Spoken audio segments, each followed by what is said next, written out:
Well, hey, big shout out to Greg and Carol out there in Oregon. Yeah, they sent me a beautiful bag of coffee beans. Oh, yes. And we'll grind these up Monday and we'll give you a report. But today's Thursday. And just before we get into this video, I wanted to explain a little bit. The video was shot the day before the hurricane hit. So the files went off into our backup server and it sat there, and in the meantime we had to move on because after the hurricane, as you know, I did some videos about the solar power and some of the mistakes I made trying to pull through without power for days, and it was like, you know, it was kind of it was an interesting situation. Oh yeah, survival. Yeah. So anyways, the video will now start. Yeah, this week another yard sale find. Yeah, this was it's a 12-inch, and it's got the slide on it, of course. It wasn't in real good condition. It wasn't real clean. It's still, could still use some cleaning up and a little bit more lube and stuff on everything, but it was $40, and it's a 12-inch, so it's really, as long as it works, which it does, it's a pretty good buy, you know. And let's face it, these things are starting to cost a lot of money, especially the ones with this option. For some reason has gotten to be a little bit excessive on price. So picking this up, I thought, you know, this was just I can't walk away from the deal. I got to take it. And also, we already started. I got sawdust all over it, so I started cutting 2x4s to try to just see how good or how well it's tuned in before I make any adjustments. And it's not bad. It's not, you know, it's not perfect, but it's not bad.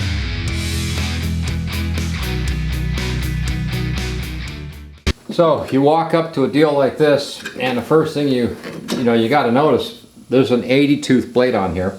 It's a 12-inch, and it's like this, like you feel like a razor blade. It's very sharp, and it's in good shape. So therefore, the blade is worth what they're asking for the saw. So that's usually a buy it right away. But yeah, so there's other questions that you might want to ask, or at least look at. And first, of course, you know, do one of these, make sure this thing is freed up. Unfortunately, a lot of times when you go to a yard sale, they don't have 110 power plug someplace where you can plug something in. Just check it before you leave to make sure that, yeah, it does run, you know.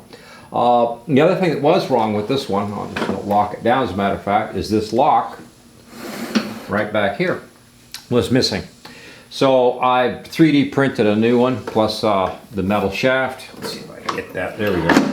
So that works. And then this slide was not in great shape. It still really isn't. But you know what? For the amount of time and usage that I have for saw like this, that slide is great. It's fine. You know, it's not going to get a lot of miles on it. So I lubed it up, put some lithium grease on it, and got it all nice and loosened up. Also put some grease pack in here. So this is working rather nicely because it was a little sticky. Now it's not anymore. So, you know, overall, it's a good saw. There's a couple other things missing. There's this shaft piece right here. Normally, you had a handle at the top that was metal, and you had this plastic piece on the bottom, and you squeeze the two of them together. Now, you can do just that, obviously, you know, and that's going to work just fine for, you know, what I need. Again, I don't have to have that metal bar out here. But the deal is for 40 bucks. I was like, I'm looking at this thing, it's got the end pieces on it. It doesn't look, to tell you the truth, it doesn't look like it's got a lot of miles on it. It looks like it's been sitting a lot, but it hasn't been used a lot. So it's like, I probably can't go wrong. You know, the lock here, features, that's, you know, that's working correctly. There was another part on here I think we had to check. Oh, this here. This is not working, and there's a lot of OCD people out there that'll probably go a little nuts on me. But to tell you the truth, this part here, I don't care. Yeah, sorry guys, I just don't care. This is not something that, if anything, this has always been a headache with these saws for me.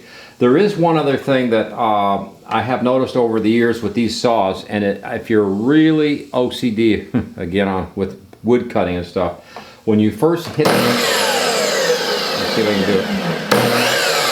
When you first hit that switch, you'll notice the saw kind of jumps a little bit. And that can mess up your work pretty quickly. Yeah, let me see if I can, there we go. Yeah, I guess we'll unplug her. See, we don't need to have her plugged in anymore. I just wanted to run the blade, I wanted to run the motor a little bit for you so you could hear the motor runs. And it runs great. Like I said, I have cut some 2x4s. And really what I was looking for was the 90 off of this. to here, both sides. Make sure there's nothing, you know, funky that's happened over time, whatever, because owners of these things, you never know what they may or may not have done to them. But the 90 was just a hair off, so that's not bad. A slight adjustment at the back here will fix that 90 problem. That's just like I said, it's just so. Well, let's do this. Let's see if we can't just. I don't know if that'll work real well there, but here you go. I stood the piece up that I cut, and you can see, you know, it's standing up beautifully. It's 90 degrees. It's pretty much there. If I was going to give it an actual degree, I would say it would be it's 89.8 or some degrees. It's close, you know. And for any kind of rough cutting work or frame work, anything like that, where you're doing, or dock and decks, you know, that kind of thing, something like that, you don't even need to fix that 90. You're already, you know, it's like close enough for the kind of work you're doing. So overall, this was a great find at a yard sale. Now every week I pretty much bring something to the house back that I've dragged in for a tool from a yard sale someplace. But I'm really funny about tools. They have to meet certain criteria, like be a really dirty good deal, or I won't buy something like this. I just, you know, normally, especially these, I generally sort of shy away from them. And this one has one other feature that I can't really, I'm not sure how to fix it. There's a laser back here, and the laser works, but the problem is I guess over time, I don't know from cutting, but the lens for the laser is all goofed up. And I'm not sure whether I can 3D print a new piece of clear lens to put in there, or try to, you know, brush it with something and file it down or something and try to open the lens up a little bit, because, see if I can turn the lens on here. Where's the switch for the lens? Here we are. And what it is, here, I'll see if I can get it on. Oh, I unplugged the saw, didn't I? Yeah. There we go. Now, let's see, there we go. So now the lens is on. It's really fuzzy, and there's no, you know, nice line here or anything from the laser.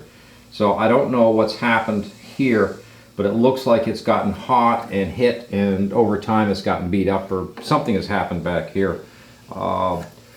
Maybe I should give people a comment below if they know what happens to these laser, the lens on the laser or something, because I have not seen that before. But I usually don't buy these with a laser. And I think this model, around 2006, something like that. It was right back, goes back to the time when Sears still had, you know, Craftsman tools, of course.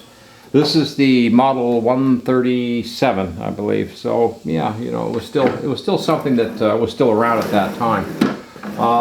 That 3D part I made, I did put it on Etsy so other people can buy it too. If they pull that thing off and it goes missing or something, they can buy this piece and it'll, you know, go on for them, kind of thing.